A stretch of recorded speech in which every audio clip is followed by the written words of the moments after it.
yeah, I was part of the costume department for Bridgerton, which was so exciting for me. Mama would never allow me to wear a dress like this. Not yellow enough, I think. The first day on that job, I got to look at the costume designer Ellen Moroznik's mood boards, and it was from that point I was so excited because it was this combination of historical fashion and modern couture. Even there were references to Chanel and things like that, which it was just this wonderful mesh of historical and modern, and it was such a creative environment, and there was so many people involved on the show, and I worked a lot on the embellishments of the costumes. So every day I would sort of be surrounded by these fabrics and a whole room filled with artificial flowers, sort of like on your wall there. It was literally walking into a room of that and then picking them and choosing them to try and help bring this vision to life, it was so exciting for me. Oh, I should need to go and visit with Penelope. Her presentation was anything but... What was it the Queen called you again? Flawless. I was so interested in the construction and how these pieces were made, and not only the design, but the people who created them. And so I just kept going until I really wanted to be able to understand how these pieces were made. And I focus more on design in terms of my own sort of trajectory in my career. But it's sort of that understanding of construction, which I think is so important to know and to understand.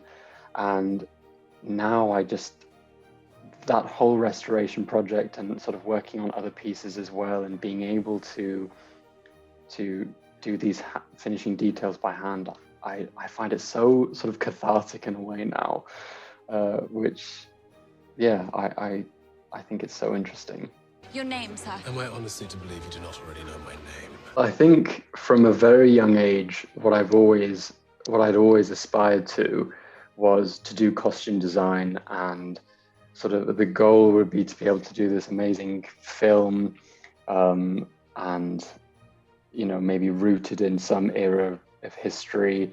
My favorite era is the middle of the 20th century, the 50s, 60s, sort of that era would be so exciting for me. And that was always my dream when I was younger, and it still is today, to be able to create costumes and pieces sort of from that time period.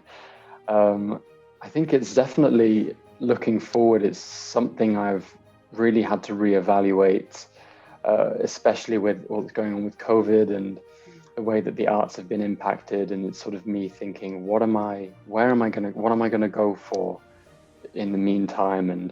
And there's always been this crossover between costume and fashion for me. I've always loved both of them.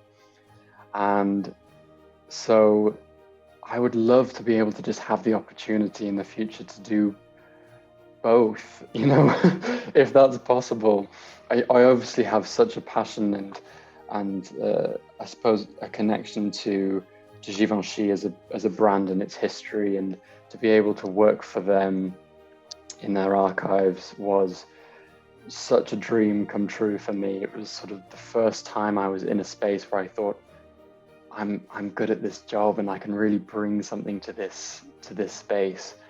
And so to be able to continue that as well would be a dream. So I think there's the two things. There would be to be able to do the dream costume design job and continue my love of fashion history and research, and maybe bringing that into contemporary fashion.